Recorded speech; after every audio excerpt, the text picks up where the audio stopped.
The CBS Radio Mystery Theater presents...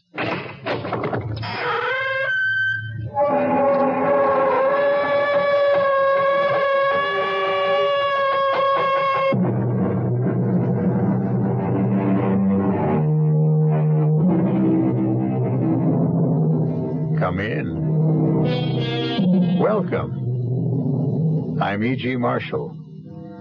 Welcome to the fear you can hear. Welcome to the world of your own terrifying imagination. The art of the double cross, unfortunately, has become part of the fabric of our lives. In espionage, however, it is almost a lifestyle. In the world of spies, for the left hand ever to know what the right is doing is unthinkable.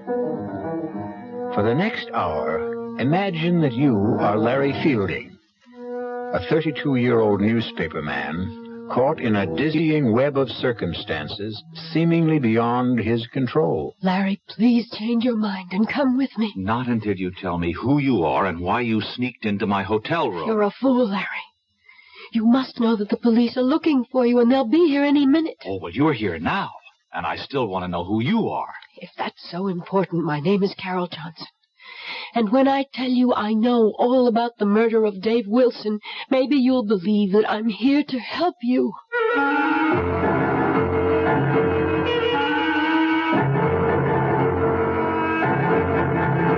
Our mystery drama, The Lady Was a Tiger, written especially for the Mystery Theater by Murray Burnett, stars William Redfield. It is sponsored in part by Anheuser-Busch Incorporated, brewers of Budweiser, and by the Kellogg Company, makers of Kellogg's Special K cereal. I'll be back shortly with Act One. Hi, I'm Goldilocks, Ms. Goldilocks, if you please, and I'm a professional taste tester. Here at my Taste Test Laboratory, that's TTL for short, I taste test everything from porridge to diet drinks. Actually, there's not that much taste testing in porridge these days. There used to be. Once upon a time. I mean, that's how this Ms. got into the biz. But lately it's been diet drinks. I mean, with so many diet drinks going sugar-free, I've been really busy conducting taste tests. A rather unbearable assignment, to be sure. But then I discovered sugar-free diet 7-Up. Fresh, natural, delicious. My only problem is that sugar-free diet 7-Up tastes so good that it broke my Goldilocks diet drink taste-o-meter. Well, sugar-free diet 7-Up certainly has my seal of approval. This one's just right. Don't let anyone con you into thinking it's wrong to turn in a heroin pusher. You're not ratting. You're doing your part to wipe out one of the most insidious epidemics racking our country today. So don't let anyone kid you. If you really care about the quality of life, if you really care about improving society, you'll do everything you can to get the heroin pusher off the street and into jail where he belongs. If you have information about a drug pusher, use the heroin hotline. The number is 800-368-5363. That's toll-free from anywhere in the country. The number again is 800-368-5363. A trained operator will answer your call, take your information, and pass it on to experienced federal agents who will investigate. You'll make your own special contribution toward helping us wipe out what President Nixon has called public enemy number one. Call 800-368-5363.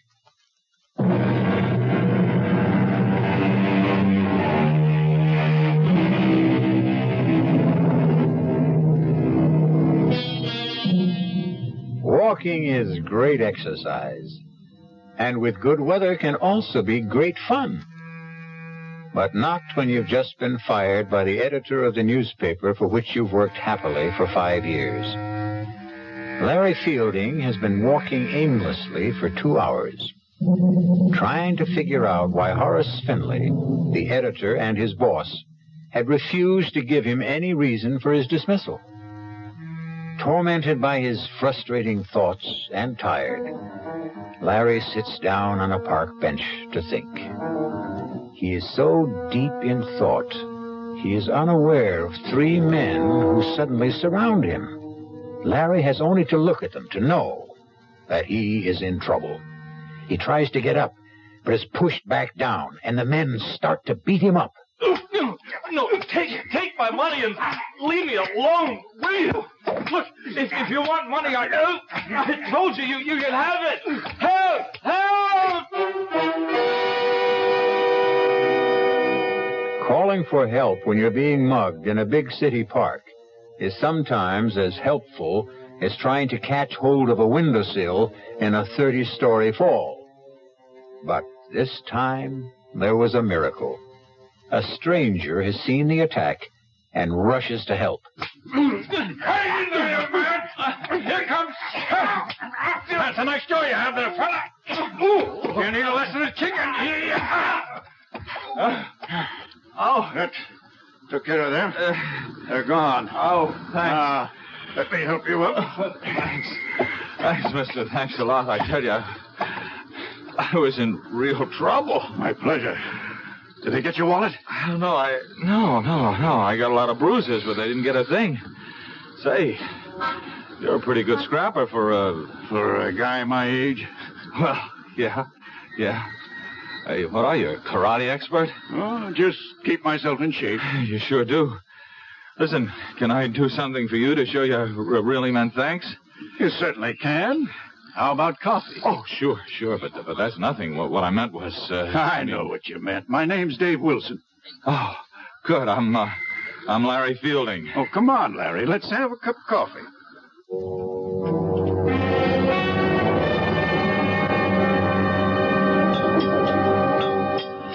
You know, I still can't get over the way you tore into those guys. I was a commando in World War II. World War II? Did you think I was in the Civil War? No, I didn't mean that. It's just... Well, to a young fellow like you, World War II might as well have been in the last century. It was only 30-some-odd years ago, you know. Oh, I know. After all, I was in the newspaper business. Yeah, that stuff which you told me about losing your job. What are you going to do? Oh, I don't know. Look around for another one. What bothers me is the way my editor let me go. No explanations. You know, we were friends. You'd think he'd at least tell me why he fired me. Those things happen. Stop torturing yourself and begin making plans. No, not until I get this thing straightened out in my own mind. I think I'll call my editor at home tonight and... I've got a better idea. Go out and get drunk, huh? Nope. How about a trip to Paris? Are you putting me on? I'm serious. Well, what are you? A scout for contestants for some kind of TV quiz show? No, I am a man sitting on $200,000. What? And I need a guy just like you. Now, look, I'm a newspaper man. Anytime a stranger starts talking about a trip to Paris and $200,000, I, Walk away without even listening? Yeah. Even if the man just happened to maybe save you from being mugged, robbed, and beaten up? Okay, all right, I'll listen, but believe me, that'll be it. Fair enough. First, here's my card. Oh, David Wilson, Calridge Imports. I never heard of him. You can call and check me out. I told you I was in World War II. Oh, look, I'm grateful to you, but you're wasting your time. Why don't you shut up and listen?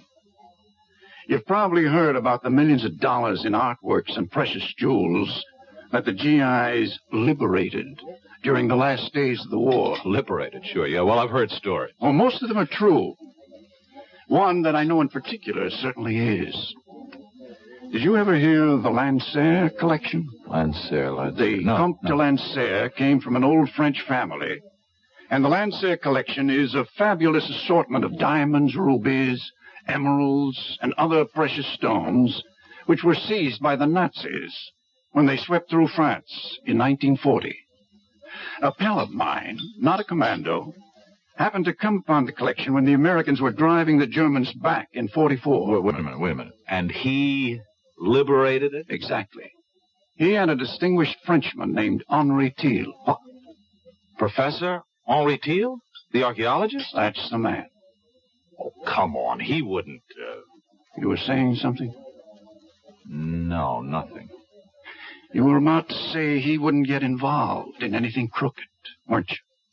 Yeah, something like that. You're right, he wouldn't. But he was younger. The world was quite different then. And my GI pal was a most persuasive guy. They decided to bury the Landseer collection. They did. They drew a map. And today, Professor Teal is the only possessor of that map. Uh-huh. And, what happened to your nameless friend? He's dead. Professor Teal wants to return the jewels. But that's easy, isn't it? Not if the professor doesn't want embarrassing questions asked about how he came by that map in the first place. Oh. What about you? Calridge Imports is a highly respected and reputable importing firm. I want to keep it that way. Oh, so do I, even though I've just been fired. You haven't heard what I'm asking you to do. Well, what? Come with me to Paris. You're writing a story on Professor Teal. He's good material. You'll grant me that. Yes, yeah. You'll interview him, naturally. During the course of that interview, he'll give you a slip of paper, which is a map showing the location of the jewels. You'll later deliver it to me. And that's all you have to do. You, mentioned something about sitting on hundreds of thousands of dollars? That's right. The Landseer collection is worth that and more. I'm sitting on it. I intend to return the jewels and collect a reward. If you want to share in that, you deserve it. Mrs. Wilson, the report is positive. Fielding has agreed to go to Paris with me. He bought the story about picking up a map showing the location of the Landseer collection. Operation successful.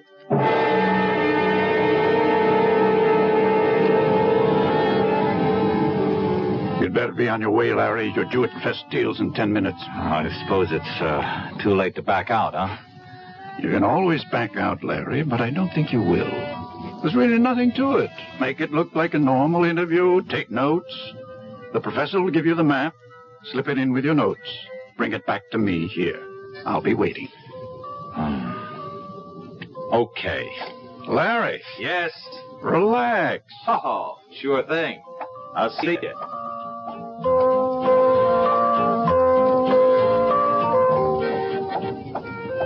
Would Monsieur mind if I join him? I wouldn't mind at all, but I don't think I'm what you're looking for. Oh, but Monsieur is exactly what I seek. Exactly. And just what is it you're seeking? To warn you that you are in grave danger. Why don't you come off it with that phony accent? You got something to say to me, say it. Would Monsieur buy me a Pernod? Sure. Garçon, Pernod, please. Monsieur, it is very difficult for me. I do play a role, as you have guessed. And I am not here by chance. You must leave, and quickly. Your Pernod, monsieur. Not for me, it's for the lady. And for you, I have a knife. Oh. Go, mademoiselle, go. But he's going to die if... Do as I say. There'll be no problem. Simply put his head down gently on the table. So. And people will see another drunken tourist.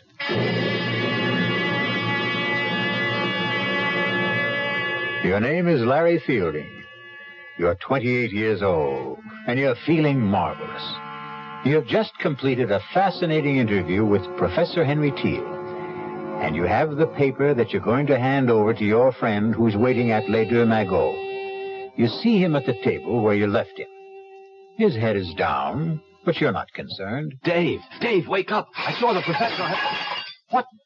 Monsieur, what has happened? Well, I don't know. I came back to meet my friend. I guess he's passed out. A moment, monsieur. Look, this man has been murdered. What? Stabbed to death. You will wait here for the police. I will not. I'm getting out of here.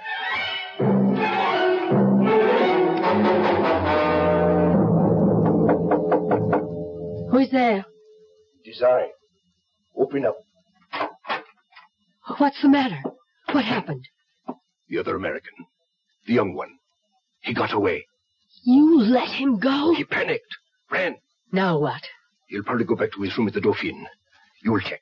But aren't the police looking for him? I hope so. I gave them a complete description. And what do I say to them if they find me in his room? Calm, a beautiful young lady like yourself. Get to him and find out where the paper is.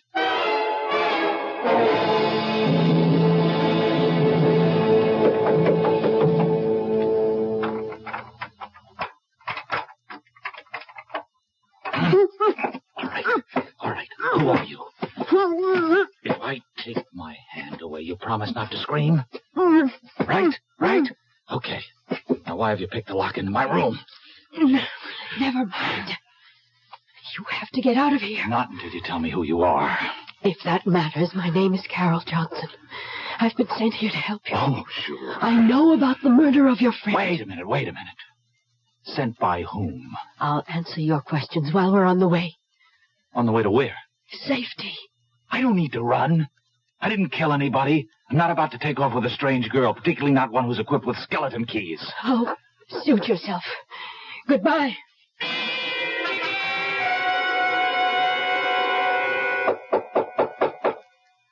Come in. Monsieur de Ransfielding. Yes? Inspector Victor Roure. Sûreté. Oh. You will please come with me. What for? Suspicion of murder of another American? Monsieur David Wilson. Inspector, listen. Why would I kill Dave? I've already told you I had an appointment to meet Dave at the cafe. He was waiting for me. Would I have walked up to a man I just killed and shake him so that he'd fall down and make a big scene? That is your explanation. There is nothing to support it. Well, there's nothing against it either. There is the word of Louis Goret. Who's he? The waiter who attended the table at which Monsieur Wilson and you sat. The only reason that you are not, as of this moment, charged with murder is because you did return. That much the waiter's testimony supports.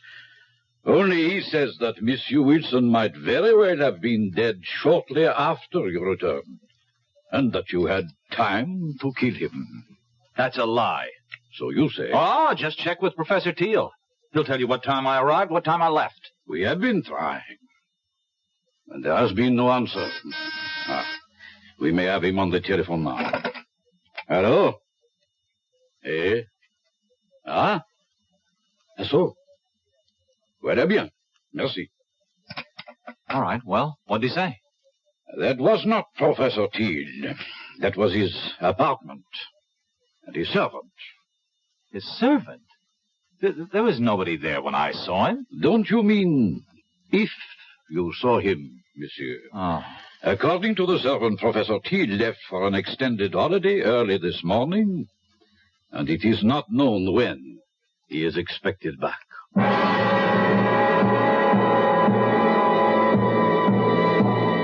Your name is Larry Fielding.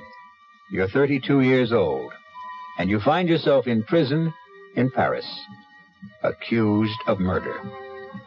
You know you've been had, and you're dealing with forces that seem beyond your control. You have a million questions, and the only man who could answer them is the man you're accused of killing. We'll be back shortly with Act Two. When you drink beer, do you tilt the glass for long, hearty swallows? Or just tip it and sip it? Well, sipping's the thing for wine.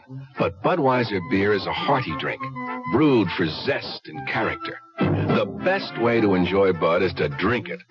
Not chug-a-lug, just man-sized beer drinker swallows. That's when that famous Budweiser taste, smoothness, and drinkability really come through. Smoothness and drinkability that come only from natural carbonation and exclusive beechwood aging. Smoothness and drinkability, too good for any half-hearted sipping. So drink up. You'll see that brewing beer right does make a difference, and that when you say Budweiser, you've said it all. Anheuser-Busch, St. Louis. In 1919, someone had a big idea. Let's help youth understand big business by starting them in small businesses of their own. And Junior Achievement was born. Each group elected a board of directors, chose a product, set up a production line, sold stock, and went into business. That year, 314 students made and sold products and learned the business of business.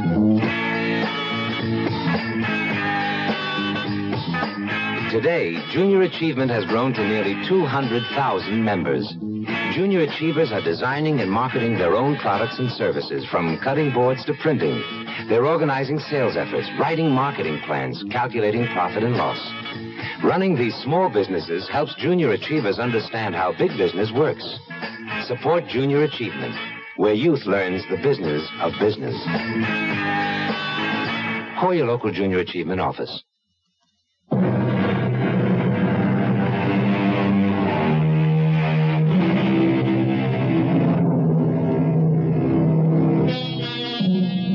To many Americans, Paris means visits to the Louvre, strolls along the Seine, or fine food.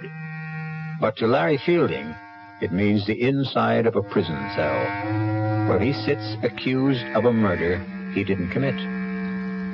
Fielding knows he's been caught up in something that involves more than the recovery of some stolen jewels. However, what he doesn't realize is that he's the key pawn in a deadly game, and the players are about to make some moves. Come. I don't think it's smart to have me come here so often. I would not have sent for you if it were not necessary. Do you still believe that Fielding knows nothing about the operation? I do. Then where's the document? Well, we don't know he ever had it, do we? We know he visited Thiel. We know that Wilson waited for him at Les Dumagots. We know he came back there. I think it is safe to assume that he was carrying the plans. And he didn't have it on him when he was arrested.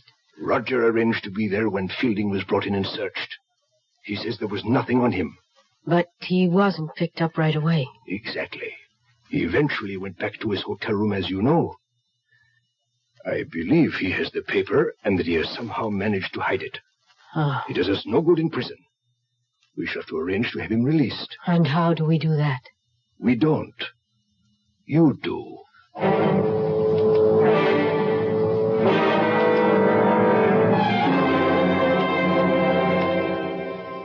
Sit down, mademoiselle.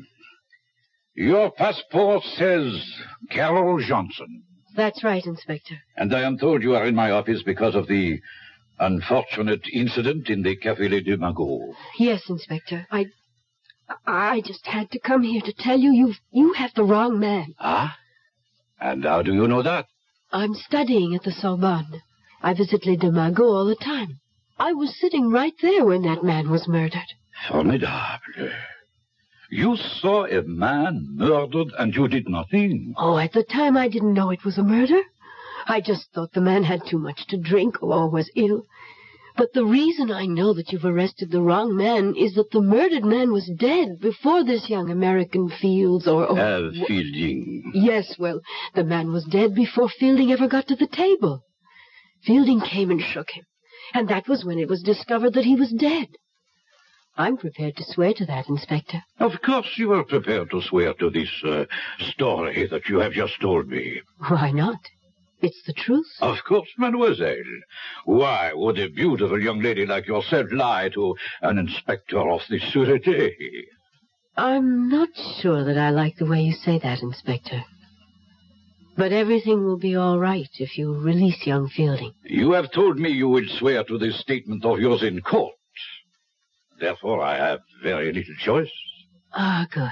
But, mademoiselle, I have been the police officer for 20 years, long enough to know that witnesses who appear late with an alibi for an accused murderer often have reason. Oh, that's ridiculous. And I also wish to warn you, mademoiselle, that the Sûreté considers this a very much open case. That is the business of the Sûreté. Au revoir, Inspector.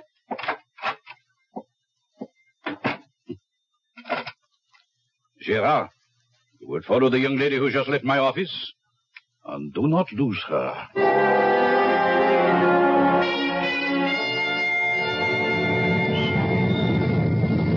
Hello there. Oh, it's you. Want to give me a lift? Well, I suppose I owe you something for getting me out of jail. Taxi! Taxi! Here, we got one. Hop in. Oh, thanks. Driver? Hotel Dauphine. Well, you look pretty good for a jailbird. You look pretty good yourself for... Come to think of it, what are you? An American girl in Paris trying to make a living. What are you? An American in Paris in need of a bath, a drink, and some food. You know, you're not bad looking. Oh, thanks. While we seem to be exchanging compliments, can I say you're about the best-looking girl I've seen since I've been here? Thank you. Now that we like each other so much, don't you think it's time we started telling each other the truth? Yes, I'll buy that.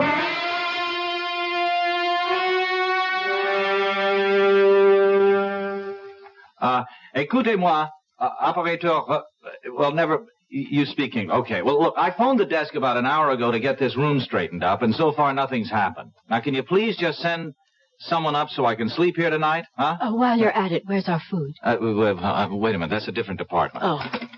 I'll have to call room service again. Oh. Maybe you won't have to bother. Entree. Your dinner, monsieur. Madame? Merci.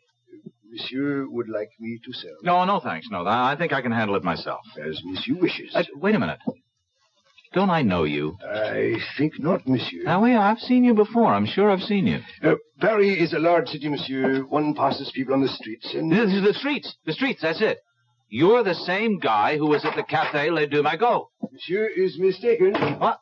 Hey, wait a minute. Come back here. I want to talk to you. Oh, now don't go chasing him down the hall. Why not? Listen, Carol, I'm positive he's the same waiter. He'll just deny it and you can't prove it. But... Even if you could. What do you think it means? Well, it means... Well, I don't know. But if I get him to talk, maybe I'd find out something. I thought you were going to clue me in. Oh, yeah. Listen, have you ever heard of the Lancer collection? Of course. It's in the Louvre. Oh. The family of Comte de Lancer gave it to the museum after it was recovered when the Nazis fled Paris. What? Well, why does that shake you up so much? Because it can't be true. Come with me to the Louvre and I'll show it to you. Well, that changes everything. Come on. Where are we going? To the American consul.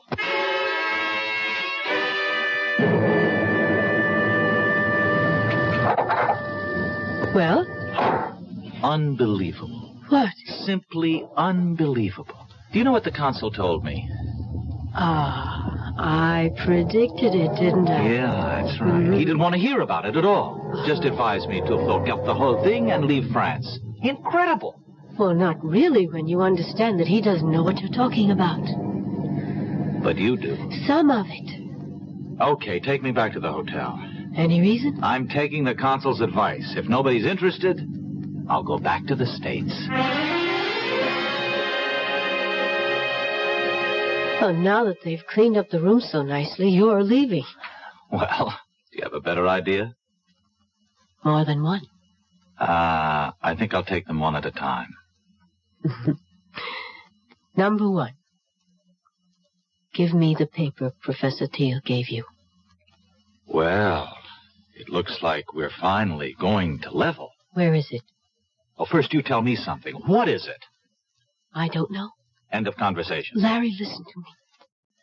I work for Colonel Blake, military intelligence. I was assigned to this operation. What operation? All I was told was that Dave Wilson, who also works for us, was coming over here with you, and that you were to get something from Professor Thiel and give it to Dave. Thiel worked with you, too? He did. But now his cover is blown, and I don't know where he is.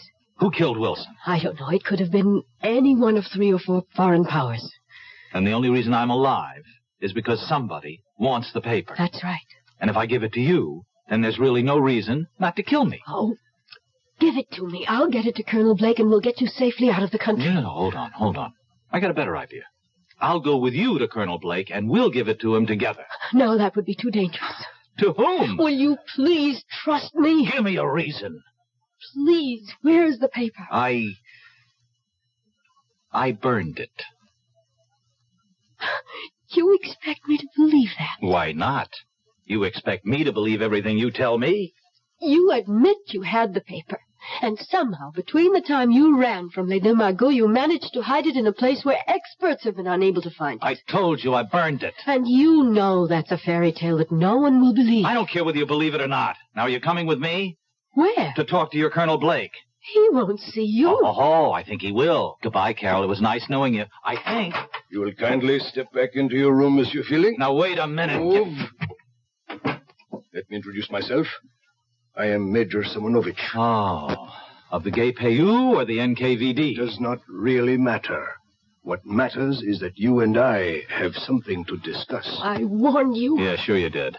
Just like a rattlesnake does. I do so dislike dealing with amateurs. This is strictly a business. You mean you want to make a deal with me? Correction. I mean you would find it wise if you wanted to make a deal with us. For the paper? Exactly. Where is it? No, not so fast. Not so fast. You spoke about a deal? You give us the paper, we give you your life. You must really believe I'm an idiot. You people murdered Wilson. That paper is the only thing that's keeping me alive. I have my word. No deal. You really believe you have a choice? Carol, call Rodzansky. Make the usual arrangements. We will wait here. Donnez-moi 80-36, s'il vous plaît. C'est ça. Merci. Carol. Yes. Tell me something. Will I like Rodzansky?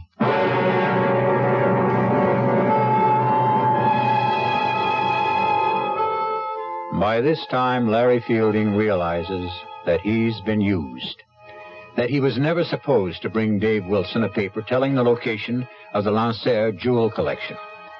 But his discoveries have only added to his dilemma. He was quick-witted enough to realize that his only hope was to hide the paper, because that slip of paper is his last resort. We'll be back shortly with Act 3. Great taste in the morning. Kellogg's has that wholesome taste to get you up and grinning. This is Jerry Coffer for Kellogg's Special K. We've been having some fun in our television and radio commercials by using a ball and chain to symbolize the slight overweight problem common to so many of us. We point out that being a few pounds overweight is just a little more difficult for you. Climbing stairs, just walking around, even sitting down can feel, well, like you're wearing a ball and chain. In case you missed the message, it's this. If you really want to get rid of that extra weight, you really have to work at it by exercising and with sensible meals like the Special K breakfast. A 1-ounce bowl of Special K, America's favorite high-protein cereal, 4 ounces of skim milk, tomato juice, and coffee, less than 240 calories, nutritious and, by the way, delicious. So why not begin each day with a Special K breakfast and then keep up the good work? Special K can't help you lose weight all by itself, but it really is a good start. Hi, I'm Hal Linden. There's a lot of talk these days about America's energy crisis. Talk about doing without heat, about doing without our cars, about what's going to happen if we run out of fuel.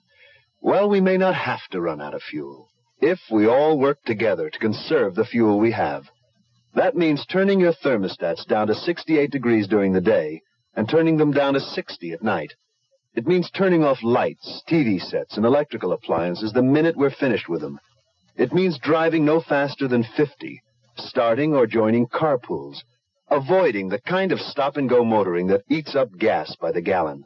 In short, it means saving every ounce of energy we can, every chance we get. So please, do your part to make the fuel supply stretch a little further. For your own sake, don't be selfish. Don't be foolish.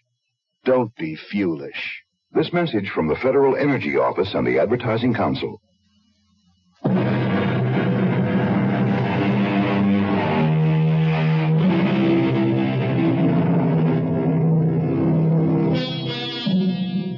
Newspaperman Larry Fielding sits waiting in his Paris hotel room, closely guarded by 3 members of the Russian secret police and the beautiful American girl, Carol Johnson.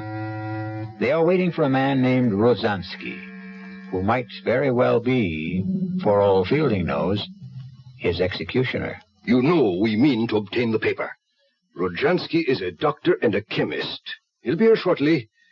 You will be put to sleep painlessly.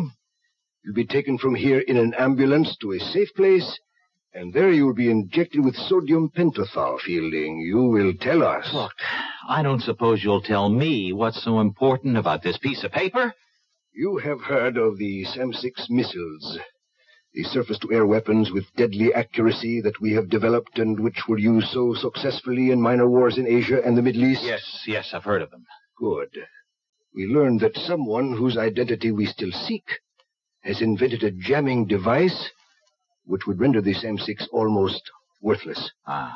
We don't believe that any such system can be invented, but we do not take chances. We have reason to believe that the piece of paper that you carried away from Professor Teals has the information for building such a device. That will be Rojansky. Carol, admit him. Of course. Come in, Doctor. This is the patient. Now, look, I really don't think this is The necessary. injection will be easier if you don't fuss, young man. I don't intend to make... Hold him. Now, his arm. Hold it still. Good. You brought a stretcher? Of course. There. You'll be under in a moment, so we can leave.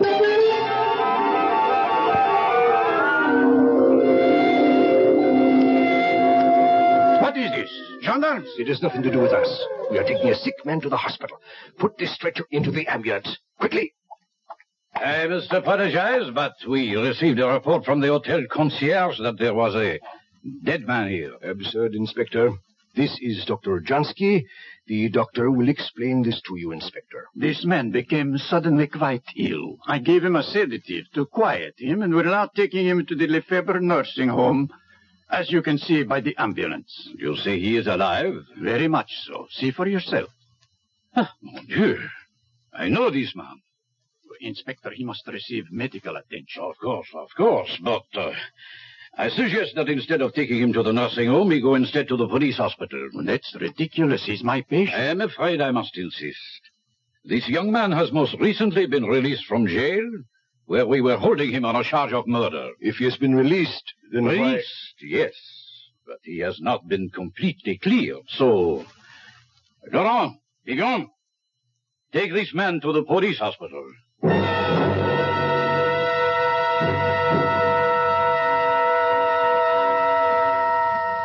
Did you get a report?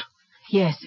And? He'll be conscious in an hour. And he will talk. I'm sure of that. He will scream to see Colonel Blake, and then your cover is blown, and the whole operation goes fooey. What do we do? Silence him. But what about the papers? We will be faulted for that, of course, but if we do not have it, neither do the Americans. Who do we have in the police hospital? Only Leclerc. A weakling, but he can admit Rojansky. Rojansky's a doctor. He doesn't need Leclerc to admit him. He can visit his patient openly. Thank you, my dear. I visit Fielding and he dies shortly thereafter. That idea does not appeal to me. We have to do something. You are both right. Carol, you will be his first visitor when he regains consciousness. No. Yes, Carol. Rojansky, give her your hypodermic kit. I don't have to do this, and I won't. You would prefer that in my report I mention your failure with Fielding when you had some hours alone with him? I'll go. That is wise. Rojansky, give her the syringe. Here. Quickly. The car is waiting. And Carol, if you should decide, or even think about changing sides, it would be most unwise. You know the French police are still most interested in the person who murdered Wilson.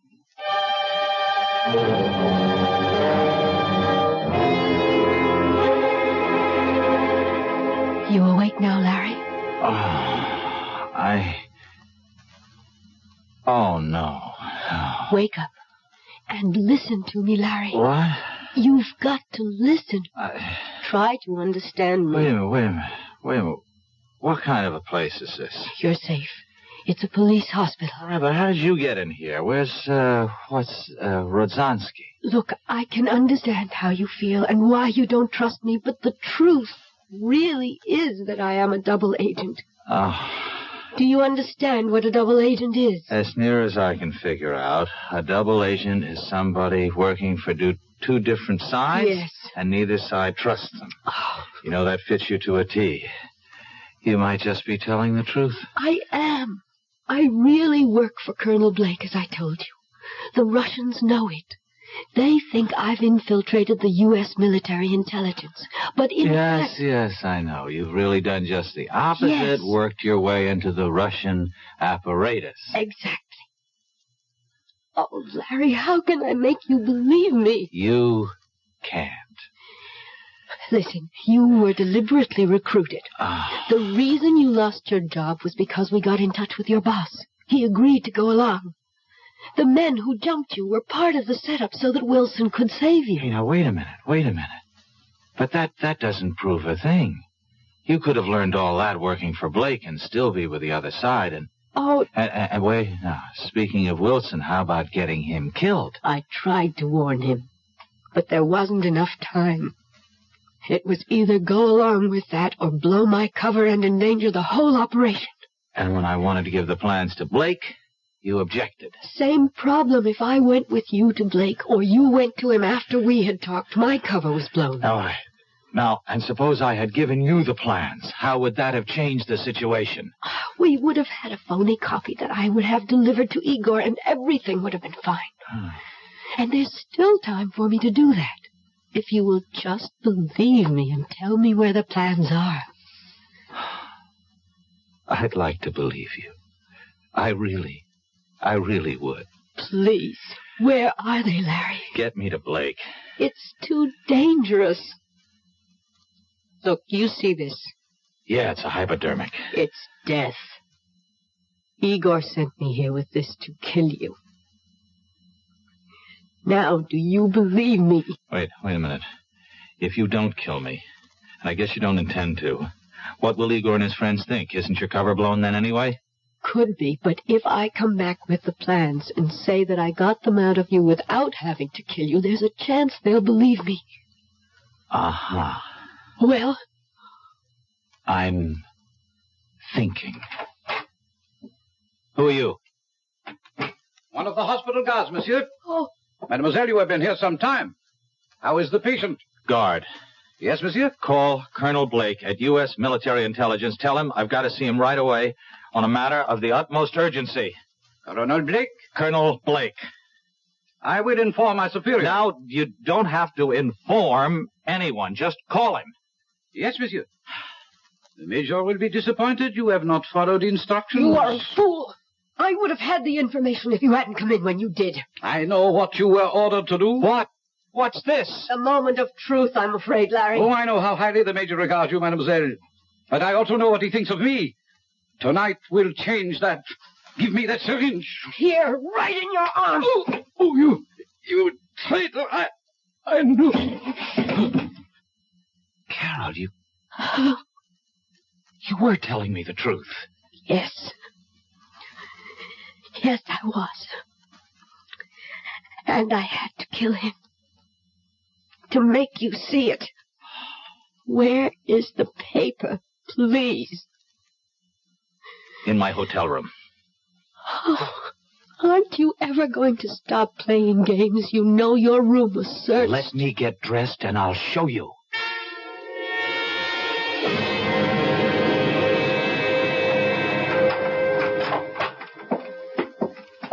If it's not here, there's going to be the devil to pay. Don't worry, it's here. Now, I'm the one who has to be shown. Trained operatives from 2 special branches went over this room with everything except Geiger counters. Okay. Where are we going? The bathroom. That was searched, too. Oh, I don't doubt it. Oh, we went through that cabinet. Did you now? What do you see? Towels, paper tissues, some of your toilet articles. We took your razor apart. Uh-huh. And what else? A roll of toilet tissue, unopened. And as the French say, mademoiselle, voila. Oh. And now we unroll this toilet tissue and keep unrolling it, and... Oh, my God. Where did you learn to open a package and reseal it like that? When I was a kid, I was the best clerk in Roscoe's shipping department. Oh, thanks. It was nice knowing you. I really mean that, Larry. Hey, wait a minute. Surely I've earned the right to buy you dinner. I'd like to. Well, you'd better, or I'll start doing some talking. Blackmail? You said it. All right. I'll meet you at Les Deux Magots at 10:30. No way. Let's try the right bank. La Rotonde. That's a date. I'll see you. You better be there. Shirts, ties. Yes, I think that's everything. Come. Oh, it's you, Rodzansky. Are you coming with me? I am staying. Then we shall say goodbye. I do not have much time. The plane for Moscow leaves at... I do not think you'll be taking the plane. Are you insane? You know I've been recalled. Not precisely. What do you mean, not precisely? Moscow feels you have bungled badly. So, it's not the first time that an operation has been... First, you were duped by the American girl. You know she was a double agent? I know now. Did you know before she killed Leclerc? I was not in charge at that time. At that time? Now there are 2 murders that cannot be hushed up. The French police must have a murderer to satisfy the public. Then give them Carol. I only wish that we could. They want you. You have been chosen to be the murderer. I am replacing you as the head of this section. Ridiculous. I won't remain quiet. I have a lot I could and will say to the authorities if Moscow abandons me. Now you listen to me, Rodzansky. I have no time to listen. Rodzansky, wait. That hypodermic. Don't... Igor, you should be pleased to know that your dying will serve a good cause.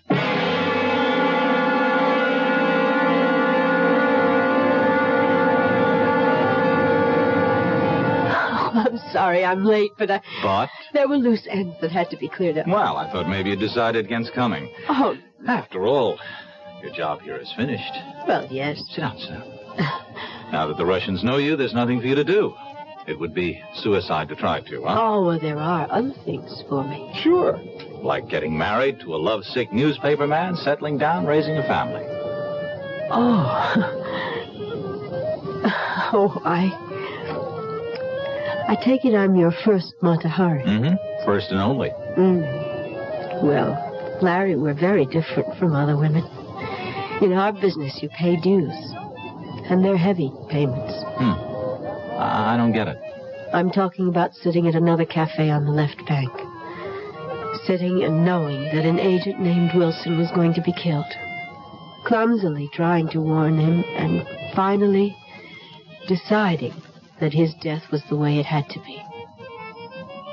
Larry, that's a big payment. But you can forget about it now. It wasn't your fault. No, forget about that and forget about Leclerc. Well, you had to... You see, it's even hard for you to say. I had to kill him. No, Larry, I have to keep on to justify those things. But, Carol, listen... Bye, Larry. Thanks for the champagne. But our dinner, I've ordered dinner. At least have dinner with me. Oh, we both know what I have to do. If I ever change my mind, I promise I'll come running.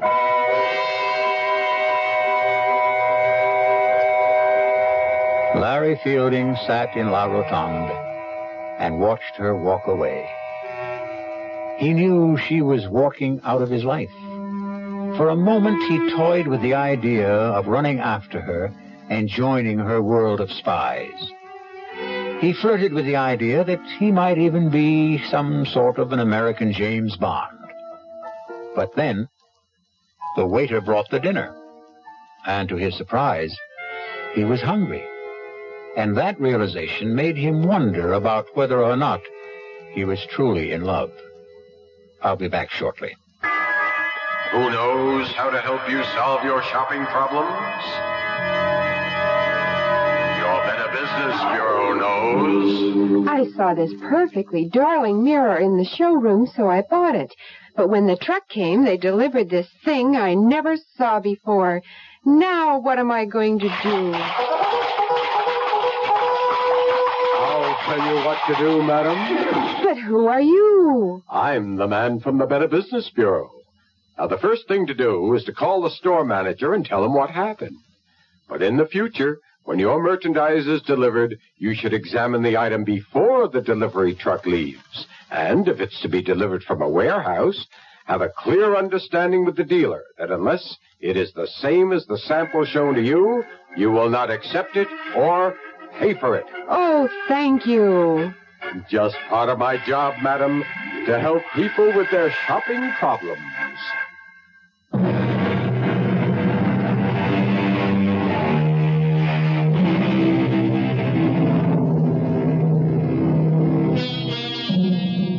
Back in New York, Larry Fielding returned to his old job.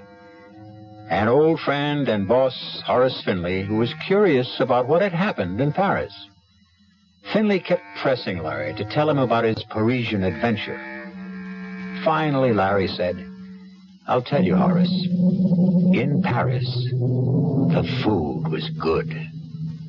Our cast included William Redfield, Joan Loring, Roger DeKoven, Ian Martin, and Chris Gampel. The entire production was under the direction of Hyman Brown. And now, a preview of our next tale. I really killed that boy, you know? What did you say? I killed him, Mr. Murray. I waited for him in the hallway the next day, and I grabbed him. He was a scrawny kid. It was like ringing in the neck of a chicken. I do the same thing again, Mr. Murray, to the next guy who bothers my wife. They gotta learn.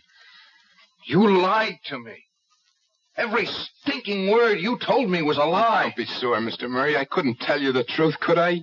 I mean, you wouldn't have taken the case, would you? Yes.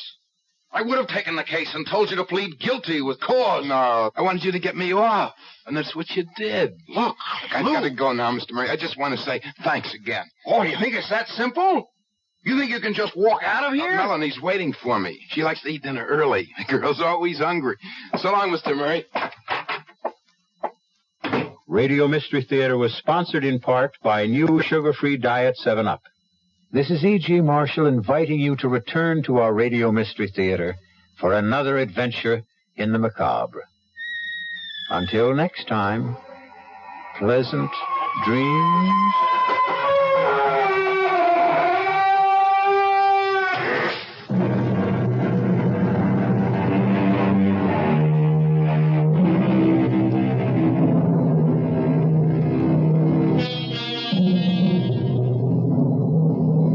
WDAF, Kansas City.